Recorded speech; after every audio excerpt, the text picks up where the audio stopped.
Ia, mo lava ona whaftai le tua ona o se avano le lifa ua tatu maua e. Tu tata noi fo ma tu e mama ai le fionga le tua. Fa malosi e tatu il tatu fo launga il neiva i teimo tau sanga. Ia e us maia lau whafonga i se tau ku filifili. O le whamoe moe o aima, o le whamoe moe o aima i le tua. I le salamu se lau mo le fitu fa ua fasu tasi e whapea. Ai whae ina e ia o le umatima nei le pōpuna. Matu inatu a inga mo ia e pei o se lafu mamoi. O loo manu e pēa le fili te lepe ma wha umatia a inga. A wā o le a inga, o le porkalama ta ua le a le tua mai le amatanga. I le kenesi mo mowhai burusu vanu, o le ulu ngā li i mua, na wha manuia e le tua ina ia whana whanau mo rua. E le isuia lava nei whaatasinga taru mai le amatanga. E le taimi na whilo e Iesu ma awa o le tula whono mose. Na whasilingi ai o ia e le mate Iesu iwa i sona sila fia e le nei mata upu. O le mata upu li te anga o rungali. Whasili e whaatatau le tula whono, whamai. Pesa ea i se tasi o na whaatea o lana wā o na o me uma. E fua la le te no me luso wha. O whapea mai, pe te ioe Iesu i le tula whono le tusi e mose. E whafonga le tali Iesu i le whiupe wha. Tau te le i whaitaulia ea o le na whaia le tangata i le amatanga, na ia whaia i la o le tane ma le whawhine. E whaitau le whaitalainga Iesu i le kenese lua whiupe luso wha.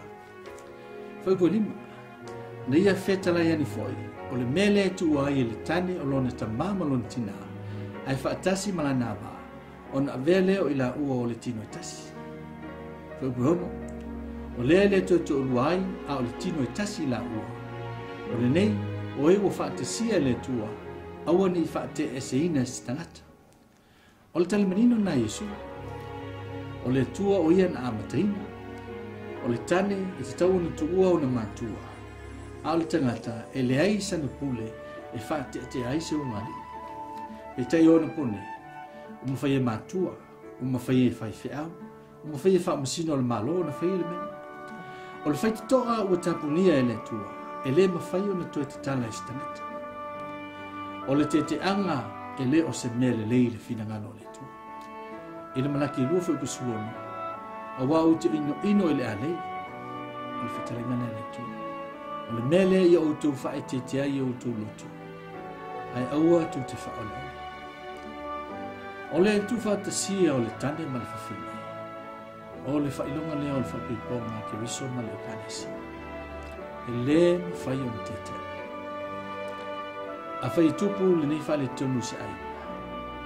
E a fia u malawa tangata o le aina i ona i tu ua. E meise lawa le whana. E o nga onga matina. Mai umi lava se taimi e whaali eino tō na whatina. E te tau na whaamaulalo loto o le umani o lo awhia. Lenga te lea. Ave se avanoa i ne tua inga lue. E awan i whaasili se manatu se tasi i ate i lava. A whai wa uma o na tupu le tu langa i loa ena. A ma whai e le tua o na tua whausia o lo tuna. Le asu nei mātai. A whai whai o lo tu mau pēa lo alofa i lo tu lua. Ia tili ai o na tausi ma whaapele pele. O se mea alofa bai le tua. Ia tu inatu me uma i mea tua i tamatalonga, i whaitonga, ma le whawhita. Ia, o le mataupu nā mo tatou. A te tonu, o le afisosoni atu le ngā ma le tua. Ia te oe, le a whai o a fia, le nei lama, whawhitauli. E so e fua ma i manuia.